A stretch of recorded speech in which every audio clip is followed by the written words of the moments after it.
റസൂലുള്ള ചോദിക്കുന്ന ബദറിൽ പങ്കെടുത്ത മലക്കുകളെ കുറിച്ച് ചോദിക്കുമ്പോ ജിബ്രീൽ പറയുന്നു, യാ റസൂലല്ലാഹ്, അല്ലാഹുവിന്റെ നബിയേ, മലക്കുകളുടെ ലോകത്തിലെ വിവിഐപികളാണ് ബദറിൽ പങ്കെടുത്ത മലക്കുകള്. അവരും വല്ലാത്ത മഹത്വമുള്ളവരാണ്, അവരേറ്റവും കൂടുതൽ സ്ഥാനമുള്ളവരാണ് എന്ന് ബദറിൽ പങ്കെടുത്ത മലക്കുകളെ കുറിച്ച് പോലും പറഞ്ഞു എന്ന് നബി തങ്ങളെ പഠിപ്പിക്കുമ്പോ, എന്റെ പ്രിയപ്പെട്ട സഹോദരാ, ആ ബദരീങ്ങൾ നമ്മൾ മറന്നു പോകരുത്. ആ ബദരീങ്ങൾ ഇല്ലെങ്കിൽ നമ്മളില്ലായിരുന്നു.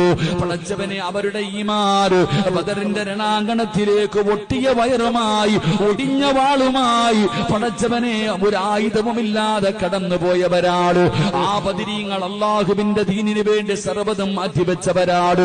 അവരുടെ മോഹങ്ങള്, അവരുടെ സ്വപ്നം. Download ShareChat.